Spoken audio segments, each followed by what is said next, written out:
Shalom, selamat malam Bapak Ibu Saudara sekalian. Senang sekali malam hari ini kita boleh kembali lagi ke dalam acara What Bible Says. Malam hari ini kita akan sama-sama belajar tentang sebuah tema bagaimana kita mendidik anak-anak kita. Kita akan belajar bagaimana mendidik anak-anak pada masa new normal. Bapak Ibu Saudara sekalian, senang sekali malam hari ini saya tidak duduk sendiri. Tapi malam hari ini saya ditemani oleh dua orang pembicara yang luar biasa sekali. Oke, saya akan memperkenalkan pembicara malam hari ini. Yang pertama adalah Pak Kris. Selamat malam semuanya. Dan yang kedua adalah Pendeta Philip Andrew. Selamat malam Bapak Ibu Saudara-saudara sekalian. Oke, Bapak Ibu Saudara sekalian, saya percaya Pak Kris dan juga Pak Philip tidak lagi asing di dalam dunia pendidikan. Kita tahu bagaimana Pak Kris juga Pak Philip, mereka begitu aktif dalam dunia pendidikan. Dan banyak sekali anak-anak yang boleh berhasil di dalam pendidikan mereka. Oke, mari sebelum kita masuk lebih jauh ke dalam sesi malam hari ini, kita akan sama-sama mulai dengan doa. Mari kita berdoa. Tuhan, kami bersyukur malam hari ini kami boleh bersama-sama belajar bagaimana kami mendidik anak-anak kami di tengah masa pandemik dan juga new normal. Tuhan, tolong kami, berikan kami kekuatan, hikmat sehingga kami boleh belajar dengan baik. Khususnya Tuhan, kami serahkan buat Pak Kris juga Pak Philip.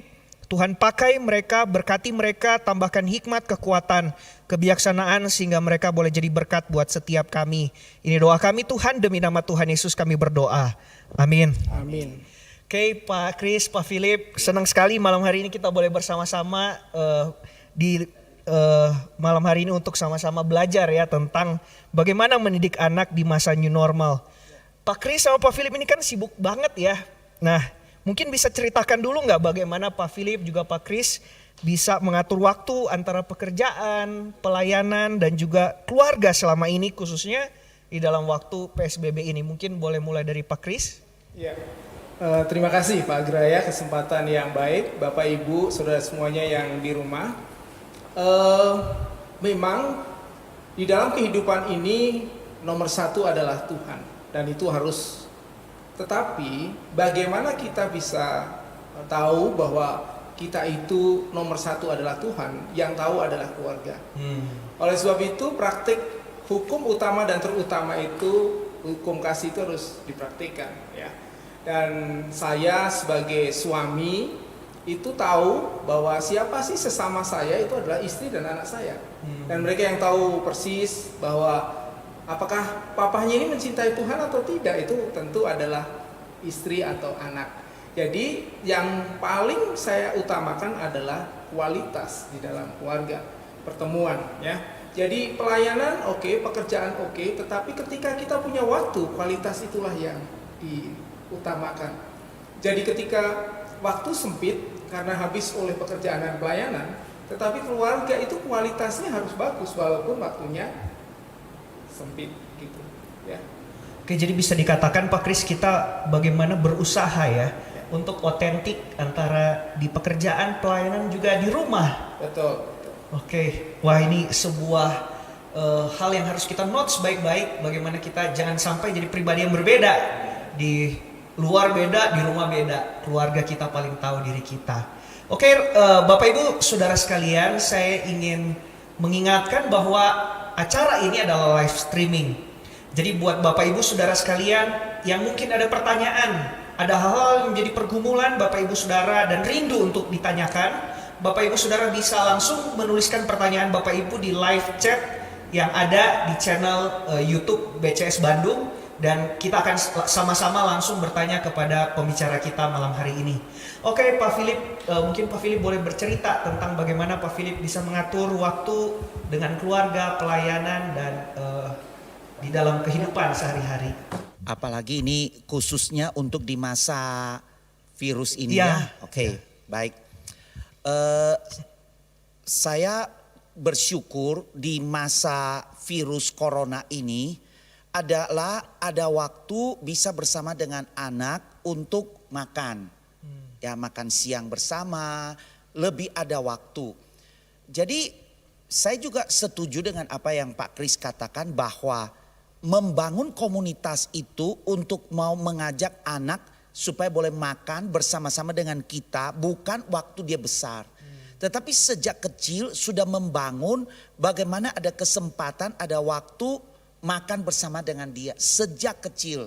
Sehingga waktu dia bertumbuh dewasa, makan dengan orang tuanya itu bukan sesuatu yang asing. Bukan sesuatu yang, loh kok tiba-tiba ini ada virus corona baru saya ajak makan dengan papa. Enggak, memang ada waktu makan bersama-sama. Tapi karena virus corona ini membuat saya khususnya jarang juga keluar. Dan anak saya juga jarang ada waktu untuk keluar. Ini adalah waktu di mana yuk kita makan bersama ya.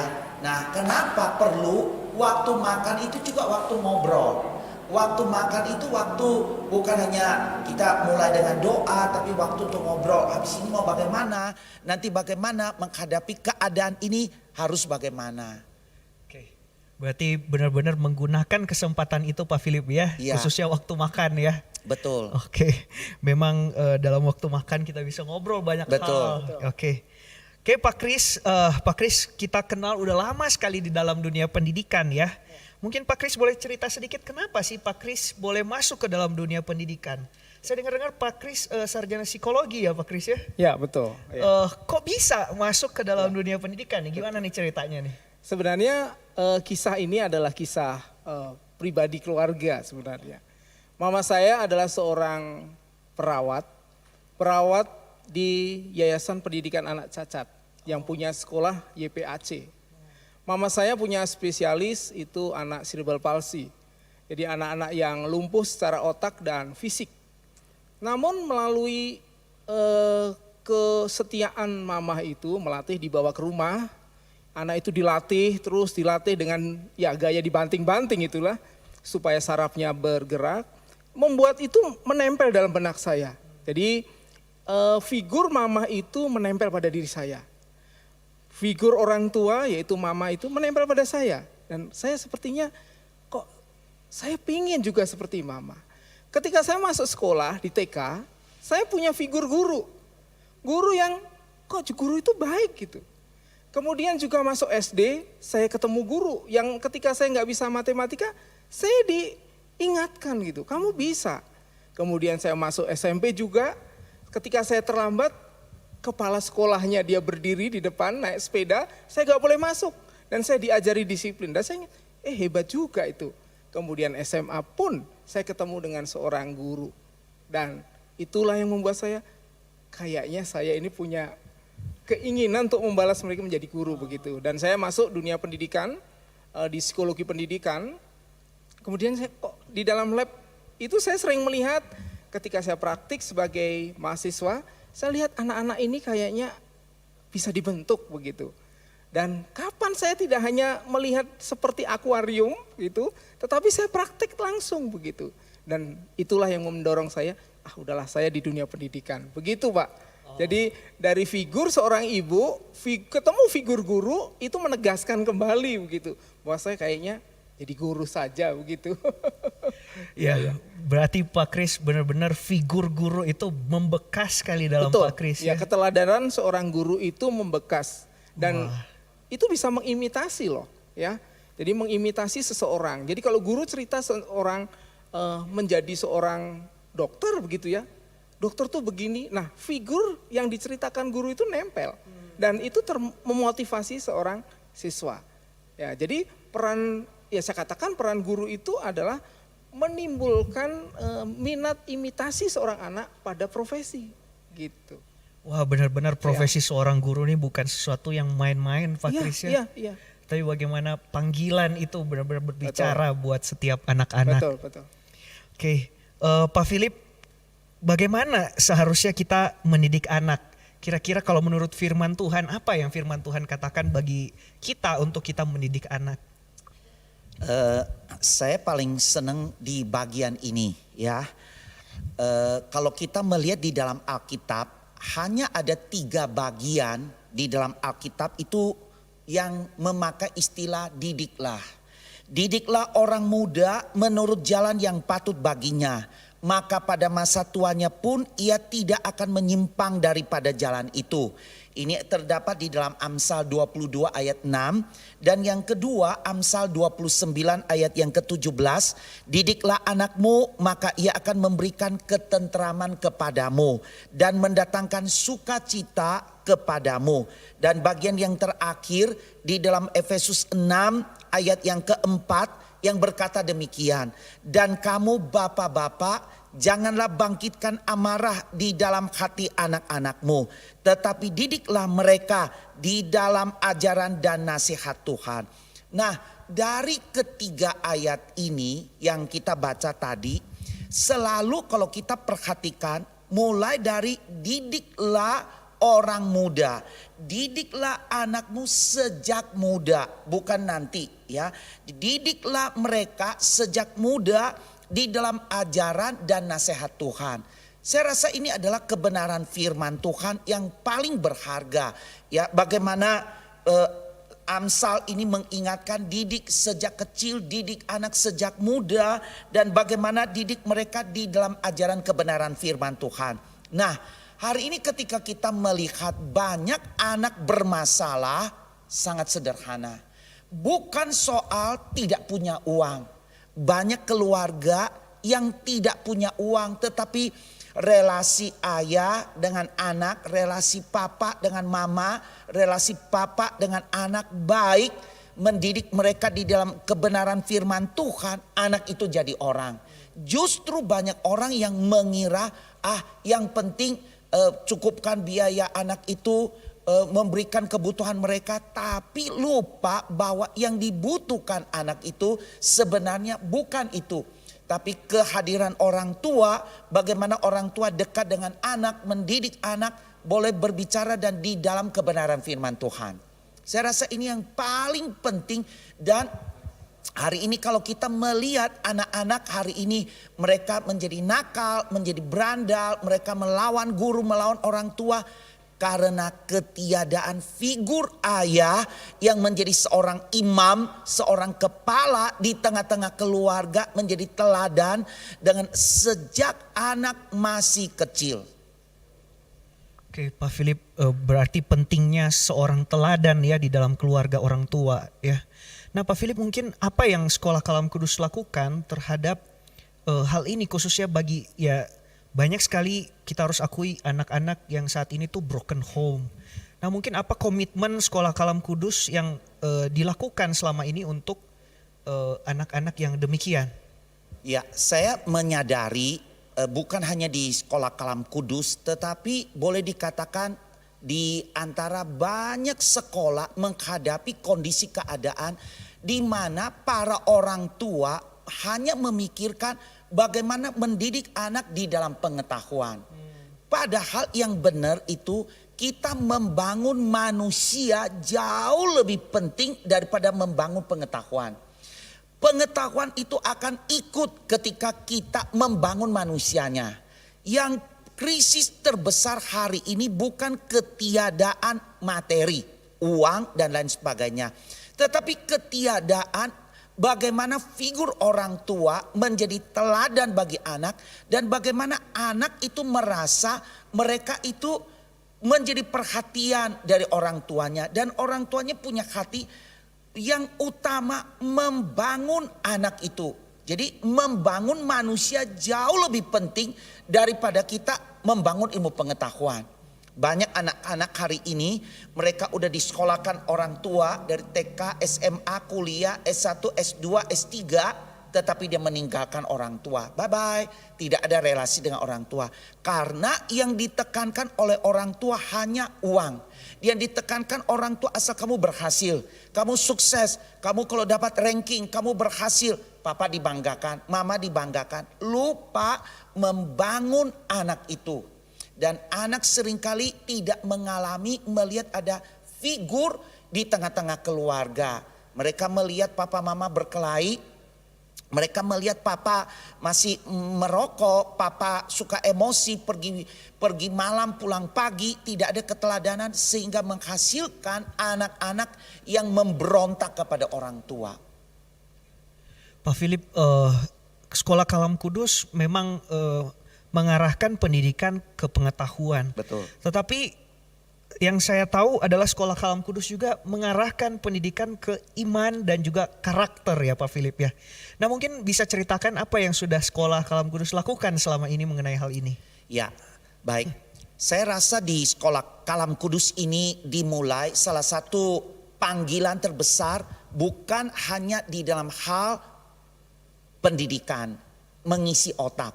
Tapi yang terutama panggilan untuk sekolah Kalam Kudus yaitu mendidik karakter anak, mendidik kerohanian anak. Kita tidak heran, saudara, kalau melihat sekolah Kalam Kudus, boleh dikatakan seluruh hamba Tuhan yang ada di gereja Kalam Kudus itu terlibat menjadi guru agama. Ya, mereka terlibat menjadi guru agama. Dari TK sampai SMA kita melihat ada guru agama dari gereja mengutus orang ke sekolah. Yang kedua, kita bisa melihat misalnya kita mengadakan retret untuk para siswa. Kita bersyukur bukan hanya di SMA, di SMP, SD, bahkan di TK juga sudah mulai mengadakan retret untuk para siswa dan para orang tua. Nah, yang paling sangat disayangkan adalah ketika anak-anak ini udah dibimbing, udah ikut retret, mereka udah ikut KKR dan lain sebagainya, di rumah tidak mengalami follow up. Artinya orang tua tidak lihat gimana kamu tadi pergi retret, gimana yuk kita doa yuk, kamu dapat pelajaran apa, kamu ingat, kamu lakukan kebenaran firman Tuhan. Ini sangat jarang terjadi di keluarga. Sehingga boleh dikatakan apa yang dibuat itu pembinaan rohani itu boleh dikatakan itu sia-sia karena hanya satu arah dan anak punya waktu lebih banyak di rumah bersama orang tua daripada di sekolah. Nah, jadi lewat kesempatan ini saya juga mendorong para orang tua murid, yuk pakai kesempatan bukan hanya di sekolah membimbing anak-anak secara rohani dan kita sangat memikirkan bagaimana secara kerohanian anak itu bertumbuh. Kita juga mengajak para guru, para orang tua murid, yuk kita bergandengan tangan demi masa depan anak itu. Jadi Pak Philip intinya ketika mendidik anak itu bukan hanya orang tua dan juga sekolah ya, tapi harus kolaborasi. Betul. Antara orang tua dan juga sekolah bagaimana mendidik anak begitu ya. Nah Pak Kris, menurut Pak Kris perlu keterlibatan sekolah, keluarga dan gereja ya Pak ya waktu mendidik anak ya. Betul. Nah kira-kira selama ini apa yang sudah Kalam Kudus lakukan untuk membangun relasi dengan keluarga dan juga gereja?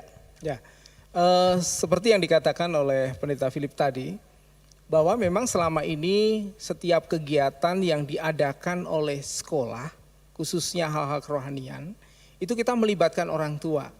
Dan kita undang orang tua dan biasanya kita itu sampai 3 kali mengundang. Karena sangat pentingnya sekali ini. Ya, jadi karena beban sekolah, tidak hanya beban gereja ini, beban sekolah bahwa mendidik itu adalah keterlibatan tiga-tiganya. Antara orang tua, sekolah dan gereja. Jadi karena sangat pentingnya 3 ini kita harus pertemukan. Dan pertemukan itu mediasinya adalah sekolah. Dan kita undang orang tua, hampir setiap kegiatan orang tua selalu hadir. Dan beberapa dari orang tua yang anaknya sudah lulus dari sekolah kita, itu ingat sekali momentum itu gitu. Ketika anak-anak diteguhkan di sekolah setelah mereka menjalani kegiatan kerohanian, dengan acara mereka dipertemukan dengan orang tua, itu memori yang diingat orang tua. Dan anak-anak tentu, bagaimana ketika mereka bahwa aku di hadapan orang tuaku menyatakan imanku. Dan ini disaksikan orang tua. Dan begitu juga orang tua. Orang tua akan menjadikan itu momen yang sangat istimewa. Bahkan ya banyak sekali memulihkan keluarga, ibu bapak. Kami mendengar beberapa orang tua yang punya masalah di dalam kehidupan keluarganya. Tetapi karena momen kegiatan kerohanian yang diadakan di sekolah itu mengundang orang tua dan melibatkan gereja, orang tua dua-duanya mengambil keputusan tetap mereka mendidik Wah, anak puji berdua. Tuhan. Dan mereka tidak mengambil keputusan untuk berpisah. Ini sebuah hasil yang luar biasa. Ya, jadi bahwa keluarga itu harus dimenangkan. Oleh siapa? Oleh sama-sama. Oleh anak di sekolah dan oleh keterlibatan gereja. Ini seperti saya sebut di dalam film Masketir, itu disebut Tri Masketir loh. Ya. Oh. Jadi tidak hanya bahwa mendidik anak itu tugas di rumah, bukan. Mendidik anak itu di sekolah, bukan juga. Mendidik anak itu adalah tugas gereja, bukan juga. Itu tugas tiga-tiganya. Jadi kalau ada anak yang terhilang, itu harus introspeksinya tiga-tiganya. Dari sisi orang tua, kenapa anak saya terhilang? Tanda kutip saya sebut. Kemudian sekolah juga, kenapa anak ini terhilang? Dan gereja, kenapa anak ini terhilang? Jadi ada kerjasama yang baik ya, tentu bahwa orang tua, sekolah dan gereja ini punya satu tujuan yang sama. Yaitu menyiapkan generasi ini loh. Ya, generasi ini harus disiapkan oleh tiga-tiganya. Ya, sehingga harapannya dengan begitu setiap anak yang dipercayakan kepada kita, baik sekolah, gereja maupun tentu dititipkan Tuhan kepada orang tua, itu menjadi anak yang baik. Gitu. Oke, Pak Kris, berarti Tri Masketir itu sekolah, gereja, juga orang tua ya? Kan gini, ada semboyan Tri Masketir itu. One for all for one. Satu tujuan kan? Oh. Iya, jadi tidak ada yang, udahlah anakku aku sekolahkan ke sekolah itu. Ya sekolah itu yang bertanggung jawab. Gak bisa, begitu. Atau juga begini, ya gereja udah membimbing jemaat di sekolah. Gereja tidak terlibat, itu juga salah. Ataupun demikian, anak sudah di rumah, sekolah tidak terlibat secara emosional. Enggak, kita juga terlibat. Nah, di dalam masa pandemi seperti ini pembuktian ya, kekuatan sekolah, kekuatan gereja, kekuatan orang tua. Ini bisa dibuktikan loh ya. Jadi di dalam masa pandemi ini yang diuji itu tiga-tiganya. Bagaimana sekolah? Siap enggak sekolah? Bagaimana rumah tangga? Siap enggak? Bagaimana gereja? Ya kan, ini sebuah ujian yang tiga-tiganya, bukan salah satu. Jadi kalau ada, wah korbannya adalah kami sekolah. Enggak, korbannya juga orang tua. Ini korbannya hanya sekolah. Enggak, gereja juga korban loh. Bagaimana punya beban untuk mempersiapkan generasi ini. Begitu ya Pak ya. Iya. Iya, Bapak Ibu Saudara, kita harus ingat bahwa gereja, sekolah dan juga orang tua ini memiliki peran masing-masing ya Pak Kris ya. Ya jangan sampai sekolah mengambil peran orang tua mengambil peran sekolah dan sebagainya ya. Jadi masing-masing punya peran tertentu untuk boleh mendidik anak-anak supaya anak-anak kita boleh menjadi anak-anak yang berhasil. Nah, menurut pengalaman Pak Kris nih, di dalam mendidik anak-anak apa saja yang perlu kita lakukan Pak? Khususnya mungkin ya, apakah ada strategi khusus nih buat mendidik anak-anak milenial ya? Zaman terus berkembang, anak-anak saya percaya dari mungkin dulu Pak Kris jadi guru di awal-awal beda sampai sekarang ya. Nah mungkin bagaimana nih seninya nih, ada strategi ada khusus? kata-kata candaan ini sebenarnya dari saya ini ya. Saya disebut mungkin ya orang bercanda dilahirkan dalam era kolonial, mendidik anak era milenial gitu ya. Jadi sepertinya ada jarak begitu ya, yang jauh gitu. Nah, bagaimana jarak itu bisa dikecilkan sehingga jarak itu semakin dekat? Yaitu dari sisi mana? Dari sisi guru. Saya misalkan guru ya, saya adalah guru, saya harus mengecilkan jarak di mana saya harus belajar seperti yang anak-anak itu, anak-anak yang dipercayakan pada kami itu bertumbuh. Mereka belajar bagaimana menggunakan teknologi, kami pun belajar begitu. Dan itu nanti ada titik temu. Ya, jadi memang ada anak-anak yang mungkin tentu kalau ibu bapak semuanya menghadapi anak-anak yang mengucapkan kata-kata yang sulit dimengerti ya. Kadang ada bahasa-bahasa yang sulit dimengerti. Saya pun merasa ya, tidak di rumah tapi di sekolah juga. Kalau saya sampai tidak mengerti berarti saya sudah ketinggalan itu berarti. Nah, saya juga harus apa sih yang dikatakan oleh anak-anak tersebut, begitu ya. Jadi strategi saya pun harus mau belajar sebagai guru. Saya harus belajar. Kalau saya sebagai papa begitu juga. saya kadang gini, ngelihat anak saya ketawa-ketawa sendiri sambil headset di telinganya. Oh. Gitu kan. Saya panggil anak saya tidak cukup hanya sekali kan, 2 kali. Oh, berarti dia sedang sibuk dengan hidupnya. Nah, kalau sebagai orang tua gimana? Nah, saat seperti ini ya, pandemi seperti ini tuh kita akan semakin tahu sebagai orang tua ya. Anak saya itu sebenarnya kesibukannya apa gitu. Nah, semakin tahu. Oh, kalau anak saya pribadi sih kadang dia jadi kreatif, menciptakan beberapa TikTok ya. TikTok, berlatih TikTok gitu. Dan saya jadi, oh kamu potensinya bisa juga gitu ya. Dan kemudian apa sih yang dilakukan oleh orang tua? Nah, tentu kita punya otoritas. Orang tua itu punya otoritas di rumah. Ketika dia sibuk, anak-anak milenial ini sibuk dengan hidupnya sendiri, kita atur ya, karena sekarang kita ada alarm dan sebagainya. Ada kesempatan, ada namanya tawar menawar ya. Kamu selesai jam berapa? Ya, itu kesempatan untuk komunikasi. Jadi kita tidak menghakimi, tetapi berkomunikasi. Kuncinya adalah itu. Komunikasi. Kita tidak menghakimi, jangan keluarkan kata jangan atau tidak. Itu dikurangi Bapak Ibu ya, jangan atau tidak. Itu sudah menyetop dari kreativitas anak kita. Tapi kapan kamu akan selesai, begitu ya? Kapan kamu akan melakukan kegiatan yang lain? Ya begitu ya, jadi ada komunikasi tentu. Caranya agak berbeda ya Pak Kris ya, Iya. dengan zaman kolonial. Waduh, kalau dulu sih bawa rotan ya.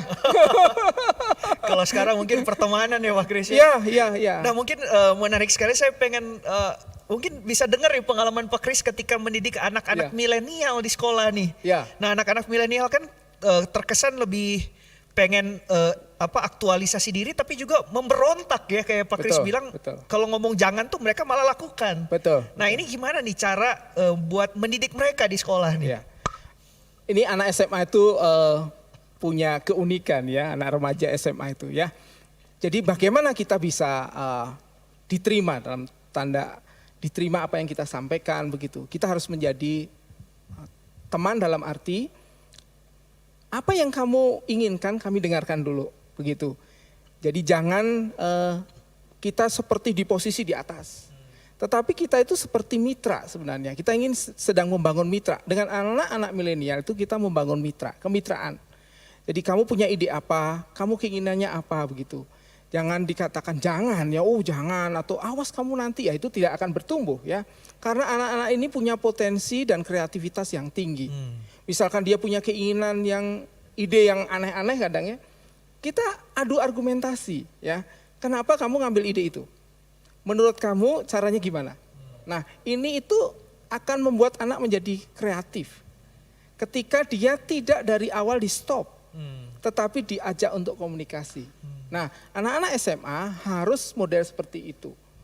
Tidak seperti zaman dulu bahwa semuanya harus apa kata guru. Tetapi sekarang kalau kamu punya ide yang bagus, ayo kita bicarakan bersama. Begitu Pak. Lebih menghargai mereka ya Pak Kris ya. Iya betul. Panggil mereka, dengerin mereka begitu. Betul. Wah, betul, ya. Ini sebuah contoh yang luar biasa sekali Bapak Ibu Saudara. Bagaimana kita bersyukur ya kalau Pak Kris justru boleh mengajar kita. Wow, kapan lagi kita dapat guru yang mau mendengarkan kita. Ini sesuatu yang luar biasa yang khususnya ya Sekolah Kalam Kudus miliki. Oke, mungkin saya ingin baca respon dulu Pak Kris juga Pak Philip dari orang Bapak Ibu Saudara yang menonton kita malam hari ini. Pak Binadi Budi, beliau mengatakan peranan rumah tangga adalah penting sekali. Orang tua tidak bisa lepas tanggung jawab dan menyerahkan saja kepada sekolah. Kerohanian di rumah tidak boleh diabaikan. Ya ini jelas sekali poinnya. Dan kemudian ternyata ada Bapak Ibu ya di rumah udah tidak sabar nih mau mendengar tentang new normal Pak. Padahal memang kita perlahan-lahan karena kita konteksnya memang anak-anak kita, jangan lupa mereka adalah anak-anak milenial. Jadi ada beberapa aspek yang harus kita bahas. Oke, Pak Kris, bagaimana nanti ke depan nih new normal kan? Kita mungkin sekarang masa pandemik, nanti akan masuk ke new normal. Apa strategi kita untuk mendidik anak? Mungkin Pak Kris bisa cerita dulu nih. Strategi Sekolah Kalam Kudus mengenai ketika kita masuk ke new normal. Bapak Ibu Saudara semuanya, memang kondisi 3 bulan kemarin itu sesuatu yang mengagetkan bagi kita semuanya ya Pak ya. Bagaimana sekolah harus mempersiapkan pendidikan jarak jauh. Anak tetap tinggal di rumah begitu. Dan kemudian dalam perkembangannya kita pun harus belajar bagaimana mempersiapkan dengan baik. Kita tidak di rumah saja tidak, tetapi berpikir ulang bagaimana kalau ini diperpanjang. Ternyata betul juga bahwa pendidikan jarak jauh, pelajaran jarak jauh, BDR belajar di rumah itu ternyata dilanjutkan oleh pemerintah. Dan itu ditangkap sesuatu yang baik sekali. Kenapa? Begini, bahwa di sekolah itu banyak yang harus dilindungi. Yang pertama adalah siswa. Siswa itu harus dilindungi. Karena mereka adalah generasi yang harus melanjutkan masa depan mereka. Bagaimana kalau sakit begitu. Kemudian siswa itu punya keluarga. Dan guru punya keluarga. Dan yang lain juga di dalam lingkungan sekolah. Itu semuanya punya resiko. Dan Mas Menteri ya, Pak Makarim ini punya kebijakan. Belajar di rumah. Dan dilanjutkan. Ada 2 skenario, kalau masuk Juli seperti apa, kalau tidak boleh masuk berarti masuknya Januari. Sekolah Kalam Kudus sudah mempersiapkan Pak, jadi kita melatih di fasilitasi yayasan, kita melatih guru-guru dulu. Kita latih guru-gurunya sehingga tidak terjadi 3 bulan kemarin kaget. Tetapi dipersiapkan ke depan lebih baik tahun pelajaran. Guru harus bisa mengajar, tetapi tidak memindahkan tugas. Ya, ke jarak jauh bukan, tetapi guru mengajar. Kemudian juga ini yang kami lihat luar biasa, kelasnya dipersiapkan semuanya, internet dipersiapkan sekarang dipersiapkan semuanya, bahkan ada beberapa kelas yang disiapkan dengan kamera-kamera seperti ini.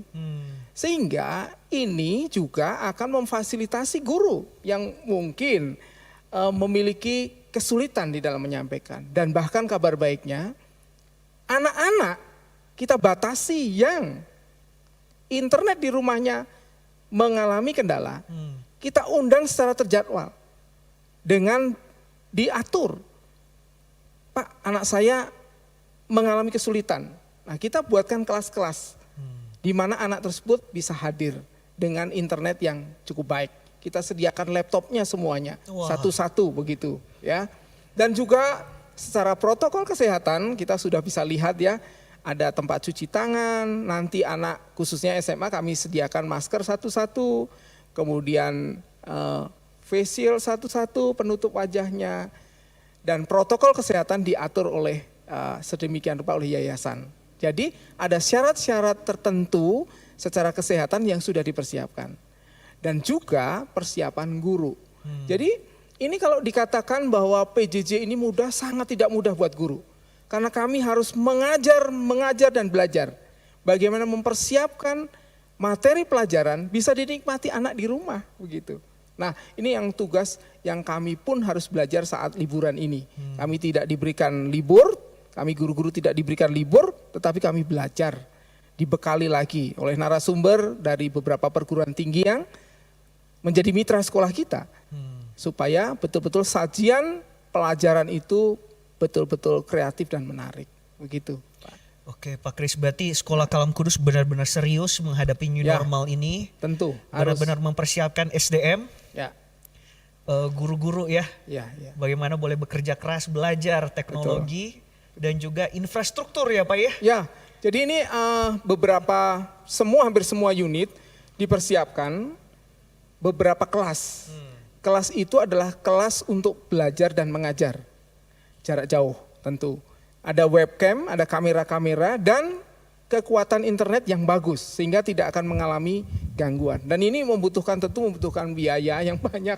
Jadi tapi yayasan cukup mau, ini yang membuat kabar gembira buat kami kepala sekolah karena membuat kebijakan tentu harus didukung. Ketika kami mengusulkan dan yayasan mendukung, itu sebuah kerjasama yang baik. Sehingga kami menyajikan kepada orang tua, kepada anak-anak pun secara bertanggung jawab. Jadi sajian yang baik. Kemarin wisuda secara online kita coba menjadi lab kita. Kita kerjasama dengan beberapa orang, kerjasama dengan instansi, supaya sajiannya juga baik. Nah, demikian juga dengan nanti mengajar. Ya. Oke Pak, wah ini luar biasa banget. Kita boleh melihat bagaimana khususnya Sekolah Kalam Kudus mempersiapkan diri untuk masuk ke new normal ya Pak ya. Ada internet yang memadai, ada laptop juga yang dipersiapkan Pak ya. Betul. Dan semua infrastruktur yang sudah dipersiapkan.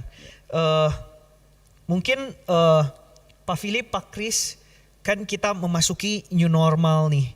Nah, bagaimana kira-kira Sekolah Kalam Kudus tuh misalnya ya kayak tadi mungkin ada retret dan sebagainya. Nah, apa yang mungkin Sekolah Kalam Kudus lakukan untuk mengganti itu untuk tetap menjaga keluarga dan juga gereja tetap ada di dalam satu lingkaran yang sama yang boleh terhubung, terkoneksi gitu. Ya. Ini banyak fasilitas ya. Jadi sekarang ini kita sedang mempelajari bagaimana menyajikan pendidikan kerohanian, pembekalan kerohanian khusus dengan siswa tetap berada di rumah. Banyak fasilitas yang diberikan oleh yayasan yang itu bisa dipakai sebenarnya oleh kita. Dan inilah kita pelajari juga dari sisi kerohanian. Anak tetap berada di rumah, tetapi kita bisa membina secara kerohanian. Ada waktu-waktu tertentu bertemu bersama tentu ya, dengan dibimbing oleh guru kerohanian, guru agama begitu, atau hamba Tuhan, untuk bisa membimbing sekian anak. Karena kan ada fasilitas di Google Classroom yang bisa dipakai bersama-sama begitu ya, yang itu sudah di fasilitasi yayasan begitu. Jadi itu bisa dipakai untuk membimbing secara kerohanian juga. Jadi tidak ada kendala. Walaupun tidak bisa bertemu secara fisik, namun teknologi kan bisa dipakai begitu ya. Oke, jadi Bapak Ibu Saudara nggak perlu khawatir, pembinaan karakter dan iman tetap menjadi fokus oleh Sekolah Kalam Kudus ya Pak Kris ya. Mungkin Pak Philip mau menambahkan? Saya cuma mau menambahkan ini. Beberapa waktu ini kita para pengurus yayasan bertemu dengan kepala sekolah. Mulai dari kepala sekolah TK, kepala sekolah SD, dan kepala sekolah SMP dan SMA. Nah, saya ingat salah satu kepala sekolah itu dia ngomong begitu. Pak, ini virus corona ini menjadi sesuatu yang di luar perkiraan, seolah-olah tiba-tiba terjadi. Dan kita harus mempersiapkan bagaimana kita harus mengirim PR ke anak, informasi ke anak. Ada guru yang sudah berusia 50 lebih. Saya gak bisa, sampai nangis saya gak bisa. Kepala sekolah bilang, "Enggak Bu, bisa. Saya bilang kepala sekolah, "Bu, orang itu adalah saya Bu, ya, yang 50 tahun ke atas, enggak tahu ini. Saya juga enggak tahu sebelumnya. Ada Zoom, ada apa, enggak tahu. Tapi saudara, ini kepala sekolah bilang, kami membimbing guru-guru ini satu persatu sehingga mereka mampu untuk menggunakan IT itu. Sehingga mereka bisa mengajar anak-anak. Puji Tuhan, guru yang bilang tidak bisa itu udah bisa. Makanya kepada para orang tua murid, ya kita bersyukur kepala-kepala sekolah kita itu mereka juga peduli membekali guru-guru, terus terang ya, yang kalau udah lebih tua seumur saya ke atas, bingung saudara ya, kita tidak biasa tiba-tiba belajar lagi. Bahkan sesudah ini kita juga mau membuka kelas untuk membekali para guru sehingga mereka juga terampil bisa menggunakan IT itu dengan baik. Dengan kata lain, tidak ada yang bilang tidak bisa. Ya, pelan-pelan dibekali sehingga guru-guru ini bisa juga menyampaikan ke anak-anak dengan baik. Wah, Bapak Ibu Saudara, salut banget buat Bapak Ibu guru yang mungkin 50 ke atas tapi terus tetap berjuang untuk belajar ya. Wah, ini luar biasa sekali semangat belajar yang harus ditiru sama anak-anak milenial sekarang. Masih muda, harusnya lebih rajin lagi belajar. Pak Kris, mungkin ini ada sebuah pertanyaan. Selama belajar dari rumah menjadikan pembelajaran tidak efektif, mustahil peserta didik itu bisa mendapatkan kualitas dan capaian belajar yang sama dengan keadaan normal dulu. Nah, mungkin lebih kepada bisa nyontek dan lain-lain. Nah mungkin Pak Kris bisa ngomong bagaimana sih caranya mengatasi hal ini? Dari pemerintah sudah jelas dikatakan bahwa kurikulum di saat pandemi itu beda dengan kurikulum yang normal. Jadi bukan ketercapaian dari materi, bukan. Tetapi mempersiapkan anak memahami bahwa ini adalah masa pandemi. Jadi pengetahuan yang ingin disampaikan sebenarnya adalah anak itu mampu menyesuaikan diri di saat pandemi, bukan mengejar materi.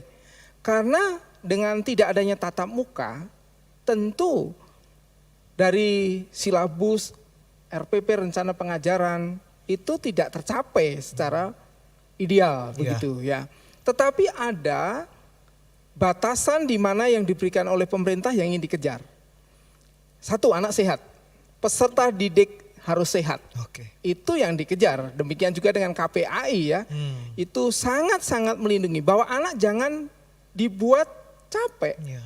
Kalau dia dibuat capek dengan apa yang dia pikirkan dengan mengejar materi, mudah kena sakit. Nah, itulah kenapa memang kita tidak bisa memberikan sesuatu yang ideal di saat pandemi. Tetapi sebenarnya tugas-tugas itu adalah untuk membuat anak itu tahu ini masa pandemi dan dia bisa belajar dengan yang lain juga, keterampilan yang lain ada di rumah. Begitu. Sambil menjaga kesehatan, begitu. Jadi tentu mohon maaf Bapak Ibu semuanya, tentu di saat pandemi seperti ini sulit sekali kita mencapai standar ideal. Ya. Ujian pun harus di rumah, tidak bisa diawasi, tidak bisa Ibu Bapak. Bahkan kalau sebenarnya kalau diajari, anak harus mengerjakan sendiri. Ya, orang tua harus mendampingi mengerjakan, itu pun tidak bisa dituntut ya, tidak bisa. Jadi Ibu Bapak, kita sebagai sekolah, orang tua juga, kita harus memberikan pemahaman kepada anak-anak kita. Bahwa untuk mencapai sasaran kondisi ideal tidak bisa. Tetapi ada yang harus kita pahami, di saat pandemi seperti ini kita harus belajar yang lain begitu. Ya. Mungkin ini contohnya saja ya, kalau saya mengamati anak saya karena yang saya bisa lihat ya. Anak saya sekarang belajar masak.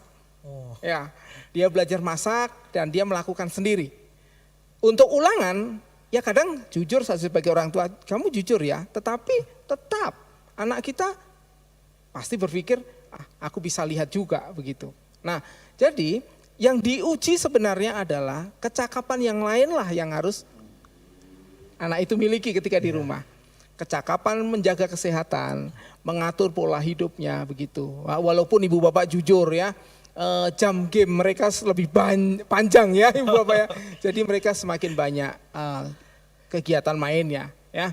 Semuanya 3 bulan kemarin tidak dalam kondisi ideal. Jadi kami pun sebagai sekolah memohon maaf. Tapi untuk tahun depan kita akan coba bagaimana menyajikan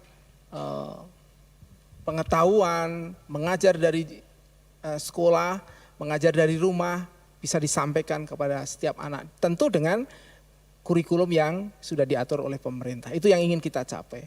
Ya. Oke. Pak Philip, ada yang bertanya, Ibu Afun bertanya, bagaimana ketika kita menghadapi anak-anak kita yang sekolahnya lebih tinggi dari orang tua? Nah, bagaimana mungkin Pak Philip bisa menjawab hal ini? Saya merasa sebelum saya jawab itu ya, saya khawatir saya lupa nih. Bapak Ibu, saya merasa tidak ada guru yang sempurna. Tidak ada kepala sekolah yang sempurna. Karena termasuk kita tidak ada yang sempurna. Tapi tadi saya berani mengatakan bahwa kepala-kepala sekolah yang ada di Sekolah Kalam Kudus, mereka memberi waktu mereka, memberi diri mereka, mau bersahati bersama-sama. Saya rasa itu menjadi modal yang sangat baik ya, sebuah modal yang baik. Jadi kalau kepala sekolah tidak ada hati itu demikian, kita tidak mungkin bisa mau lebih baik. Jadi kita bersyukur ya, kepala-kepala sekolah mulai dari TK sampai SMA itu mereka bukan hanya semata-mata uang. tapi panggilan menjadi guru yang mendidik, ya, guru yang menjadi teladan. Kita mengucap syukur, ya. Nah, terus yang kedua soal apabila anak lebih tinggi pengetahuan daripada kita orang tua. Bapak Ibu, saya rasa bukan hanya karena orang tua itu tidak berpendidikan tinggi. Orang tua yang berpendidikan tinggi pun sekarang itu lebih tinggi. Ya, dulu itu kalau lulusan SMA itu udah keren. Lulusan S1 itu udah luar biasa. Sekarang mau S1, S2, S3 pun udah ada nilainya. Nah, kalau kita anak kita lebih pandai dari kita, kita bersyukur kepada Tuhan. Kalau ada relasi yang baik, justru kita orang tua bisa jujur berkata, maaf ya nak, kalau kamu matematika, kamu kalau akuntansi, papa ndak bisa. Ya jujur aja, memang kalau ndak bisa. Tapi kamu bisa tanya ke temanmu, kamu bisa tanya ke guru. Jadi anak juga melihat bahwa orang tua saya juga jujur. Dan memang kita harus menyetujui contoh sederhana. Saudara, mungkin saya lebih tua sedikit dari Pak Kris ya. Kalau Pak Kris zaman apa Pak? Kolonial. Kolonial, saya itu zaman termasuk era baby boomer. Saudara, kalau mau contoh sederhana ya, mau tanya, saya itu beda dengan anak sekarang. Anak sekarang mereka lihat, tidak usah lihat apa itu petunjuk, langsung udah bisa ya. Mau buat handphone, anak-anak tidak usah lihat petunjuk, langsung bisa.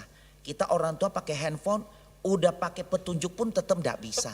Ya karena beda zaman. Nah, cara yang paling baik, saya berkata kepada anak saya, papa tidak bisa ini, kamu tolong dulu ajar ya. Buat ini, bagaimana ini, mau pakai Zoom itu gimana? Kamu jangan omong terlalu cepat, pelan-pelan. Oke, papa tulis pak. Oke, saya tulis satu persatu. Waktu saya omong, tulis dulu pak. Nanti selesai papa baca. Betul saudara, besok lusa lupa. Mana tulisannya pak? Baca itu. Betul saudara ya. Memang karena beda zaman saudara. Jadi walaupun misalnya saya dulu sekolah sampai S3 pun, di zaman sekarang anak-anak milenial ini udah beda. Dulu kita tidak ada komputer, tidak ada handphone yang bisa apa itu sekarang foto bisa apa semua beda. Tapi kita jujur aja dengan anak, coba kamu begini, kamu coba ajar papa begini, ajar mama begini, pasti bisa komunikasi dengan baik. Wah, ini menarik sekali ya Pak Philip ya, bagaimana kita boleh jujur apa adanya dengan anak-anak, tapi juga kita mau rangkul mereka ya. Nah, berkaitan dengan ini mungkin Pak Kris dulu ya. Pak Kris boleh cerita nggak bagaimana sih Pak Kris itu mendidik anak-anak di rumah? Ada tantangan-tantangan apa? Bagaimana kita mendidik mereka menghilangkan jarak-jarak itu ya antara kolonial dan milenial? Saya bersyukur di saat pandemi seperti ini ya. Itu adalah momen yang hilang selama ini. Di mana saya melakukan aktivitas pekerjaan, anak saya sekolah. Tetapi di dalam situasi seperti ini, saya bisa menyaksikan kecakapan yang dimiliki anak saya berkembang sampai di mana begitu. Dan apa yang dia mampu lakukan, saya sendiri nggak mampu gitu. Saya kemarin kaget anak saya bisa mengedit, anak SD ini ya, mengedit memakai fasilitas KineMaster ya. Wah. Dia dari potongan video yang direkam dari HP-nya menjadi sebuah cerita begitu. Nah, jadi bagaimana ya, saya jarak yang begitu jauh dengan saya, anak saya ini usianya, saya bisa dekat. Nah, saya sering duduk bareng sama dia, ini kesempatan. Selama pandemi ini saya duduk sama dia, bagaimana Vio, kamu belajar tentang apa? Coba papa ajari. Kadang kata-kata itu menyakitkan ya. Papa ini jadul banget begitu. Enggak apa-apa terima. Seperti tadi Pak Philip. Enggak apa-apa terima. Memang. Berhati besar ya kita, Pak Kris ya? Kita kadang sudah kelewat jauh ya. Perkembangan teknologi itu beberapa langkah dari perkembangan kita. Ya, pertumbuhan ya. Perkembangan hidup kita, umur kita itu teknologi lebih cepat sekali. Dulu hanya kita bisa ngelihat film James Bond. Tapi sekarang ada loh buktinya ya, semuanya ada. Dan kita harus banyak belajar. Nah, jadi saya pun melihat jarak yang jauh itu saya dekatkan. Hmm. Bagaimana saya duduk bersama dia ketika dia melakukan aktivitas apa, gitu. Game, saya kalah terus sama dia. Ya, kamu game apa sih? Coba Papa ingin lihat. Loh, kok dia bisa komunikasi dengan saudaranya yang di Cibubur, saudaranya yang di tempat lain begitu. Saya nggak seneng game, tetapi bagaimana saya, apa sih game apa sih? Begitu. Jadi konsepnya adalah begini, bagaimana menghilangkan gap tadi, kita harus mau turun. Ya, kalau itu usianya kecil, ya anak itu ya, kita harus mau turun gitu. Supaya apa? Si anak pun merasa ditemani begitu ya, dimengerti begitu ya, dan sebagai kontrol juga buat dia. Begitu Pak Agra. Ya. Tadi Pak Kris bilang anak main TikTok, Pak Kris ya waktu di Betul, awal tadi. betul. Apa Pak Kris juga diajak main TikTok tuh? Iya. Saya sempat diajak, "Pak, bikin gerakan begini berulang-ulang." Iya. Nah, saya awalnya juga lucu juga, tapi ketika dilihat, oh hasilnya juga menarik juga. Dia sama cicinya berapa kali bikin, karena dalam masa pandemi ini cicinya ada di rumah, jadi gak kuliah juga, kuliah dari rumah begitu. Jadi dia pun TikTok-kan gitu, saya lihat, oh gini ya cara bikinnya. Jadi akhirnya itu juga menolong saya dalam pelayanan saya. Saya membuat sebuah rekaman, saya bagikan buat orang lain juga. Jadi itu diajari juga, "Papa gini loh." Itu anak SD loh ngajari saya. Ya, jadi kita sebagai orang tua, Bapak Ibu, jangan sungkan ya, belajar pada anak itu jangan sungkan. Karena teknologi itu berkembang cepat dan paling cepat belajar adalah anak-anak Ibu Bapak. Kalau kita mau belajar lagi itu prosesnya cukup panjang, tetapi ketika kita mau mendekat dengan anak-anak, kita sedikit-sedikit tahu pasti ya. Jangan takut Ibu Bapak tanya sama anak-anak ya. Ya Bapak Ibu Saudara, satu poin yang cukup saya belajar hari ini adalah bagaimana kita juga sebagai orang tua harus rendah hati ya, Pak Kris ya. Anak-anak TikTok begitu, wah bagaimana seorang Pak Kris TikTok ya. Wah saya juga cukup menantikan kalau ada video yang Nah ini adalah berarti nilai lebih ya. Dari sebuah pandemi itu pasti ada sebuah kecakapan yang kita dapat ya. Kalau berkenaan dengan profesi ya saya bisa melakukan rapat dengan Zoom, dengan fasilitas yang lain ya, Google Meet dan sebagainya. Dan saya harus belajar juga. Tetapi ada hal yang sederhana tadi ya, TikTok ya. Selama ini YouTuber dapat duit dari apa? TikTok bisa. Nah berarti kita pun harus belajar, oh ini toh ya, begitu ya. Lebih open mind ya. Iya. Oke, mungkin Pak Philip sekarang boleh cerita bagaimana mendidik anak. Bapak Ibu, saya percaya setiap kita punya latar belakang ya. Bagaimana perlakuan orang tua dulu, mungkin ada yang baik, ada yang terlalu disiplin, terlalu keras. Saudara, saya rasa pengalaman-pengalaman masa lalu itu membuat kita di era sekarang ini harus bagaimana punya cara menghadapi anak zaman ini. Saya mau cerita kepada Bapak Ibu, saya sejak anak saya kecil, saya ambil waktu untuk tidur dengan dia. Bukan sekedar tidur, cerita firman Tuhan. Cerita firman Tuhan sampai dia tidur. Dan dia selalu menunggu saya sampai pulang, dengar cerita dulu baru dia tidur. Nah saya mau berkata bahwa itu golden time-nya sebentar aja. Kalau kita tidak menggunakannya, kita kelewatan kesempatan itu, kita mau cerita, dia juga tidak mau dengar.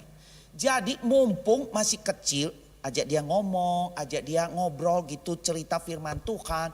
Itu adalah golden time. Waktu emas, lewat tidak ada. Sudah saya mempraktekkan ke anak saya. Begitu dia kelas 5 pertengahan, sudah tidak mau. Dia udah tidak mau. Berarti saya tahu ini udah menuju ke remaja nih. Ya, kalau sampai dia SMA mau pasti ada masalah nih ya. Dia di kelas 5 udah pertengahan udah enggak mau. Sudah waktu enggak mau, bagian yang keduanya ya, ambil waktu.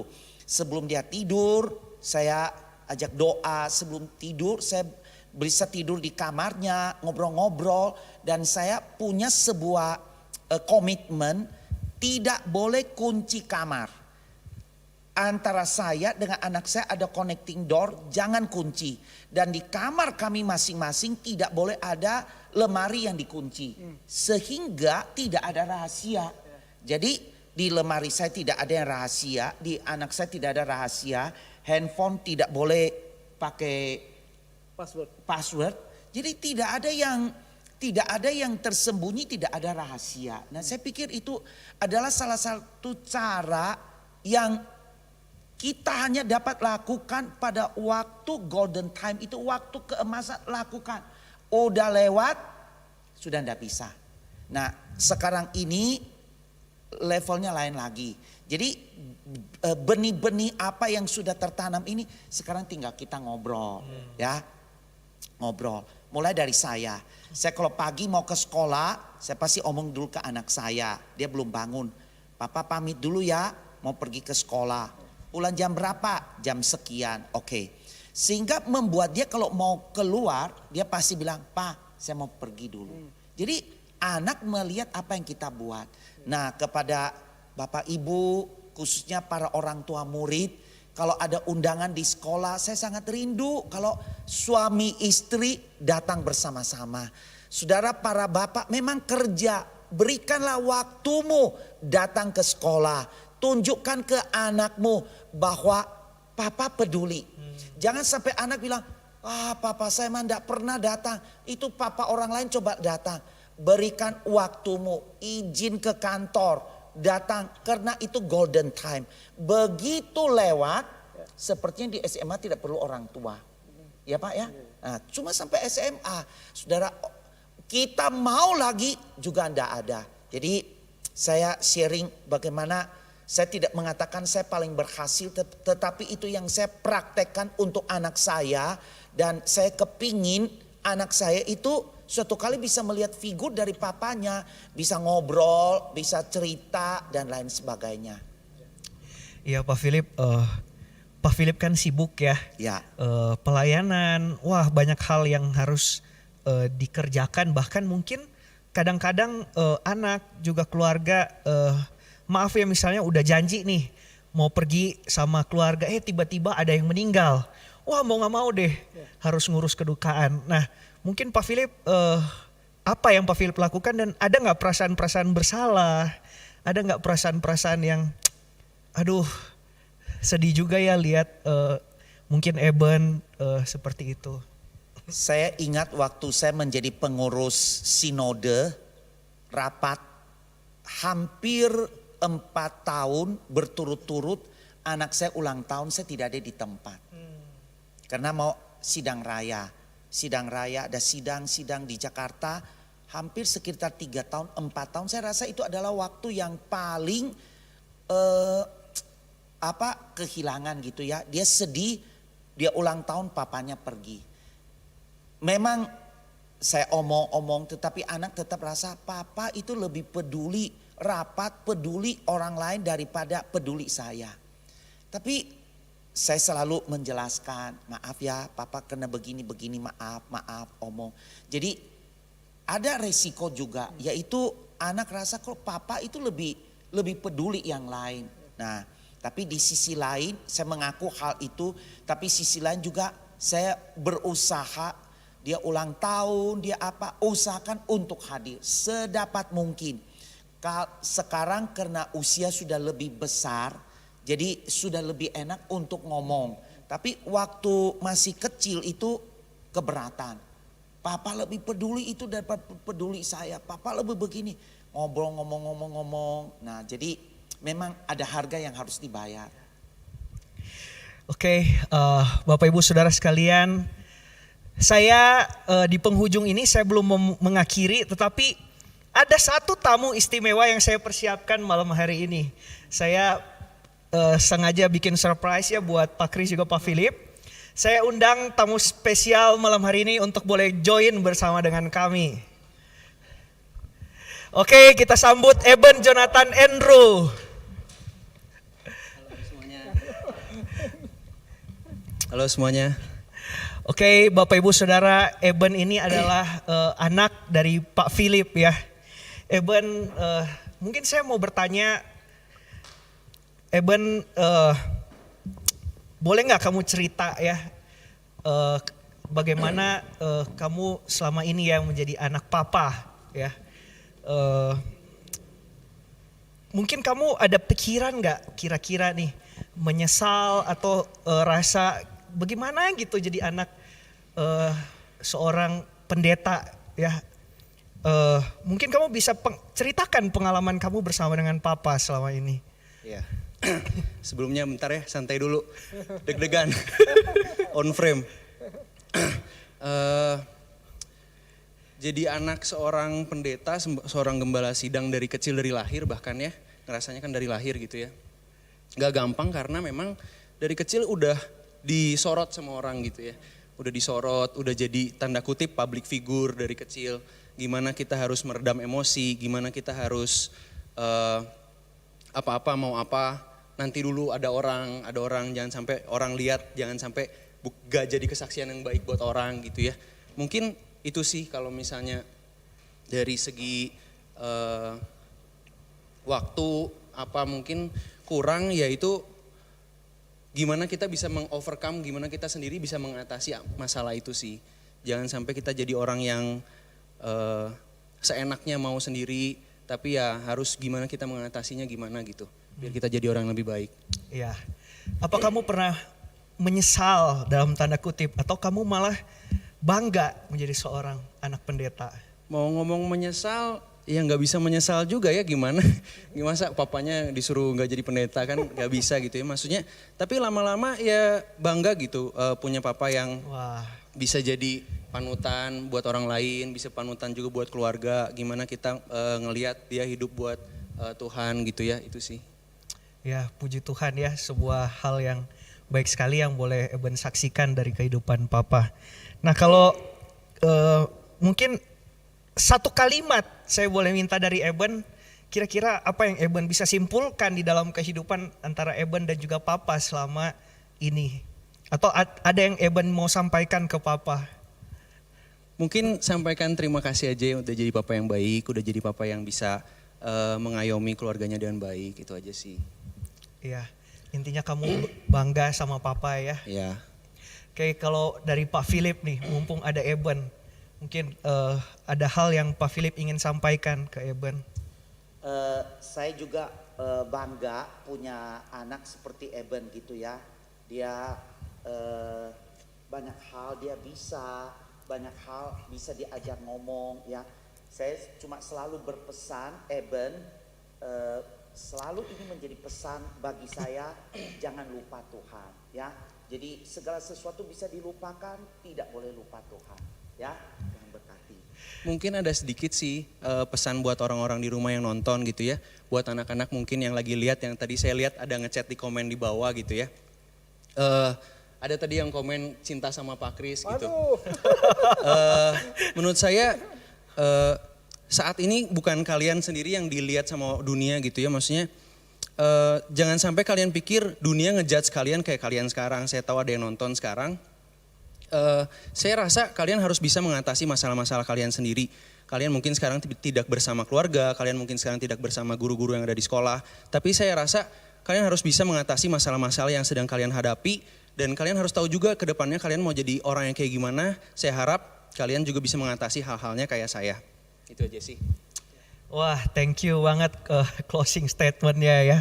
Oke, Bapak Ibu Saudara, saya percaya kita semua diberkati melalui sesi malam hari ini. Saya sendiri diberkati melalui sesi malam hari ini.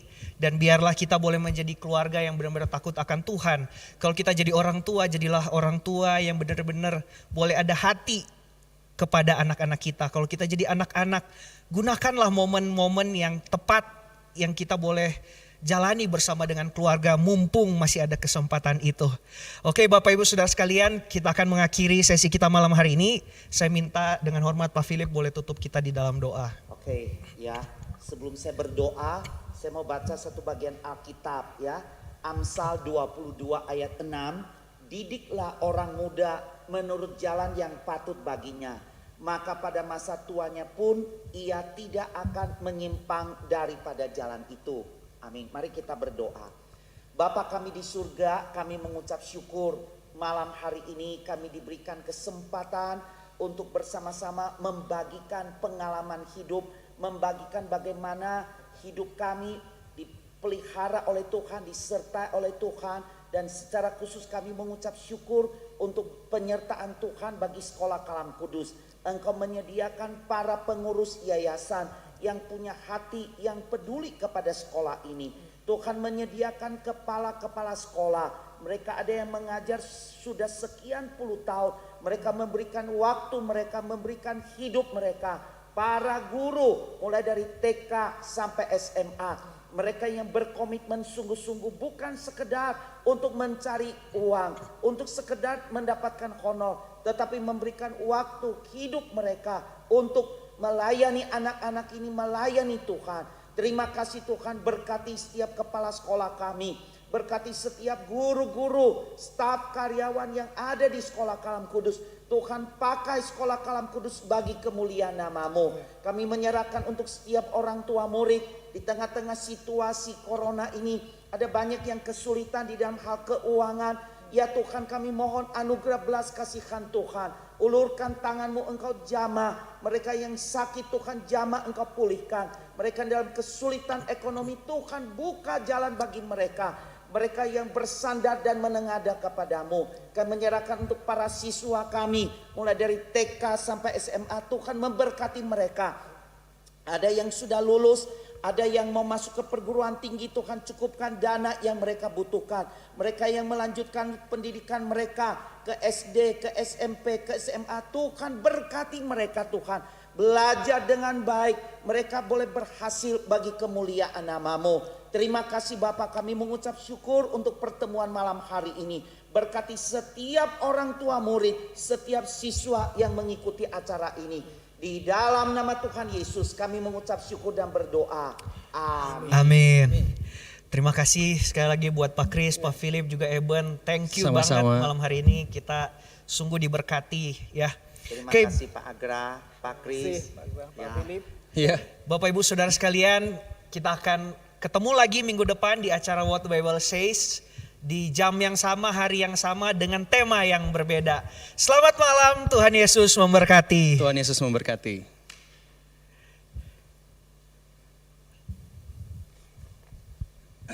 Terima kasih banyak ya Sama-sama Pak Kris ya. Terima kasih.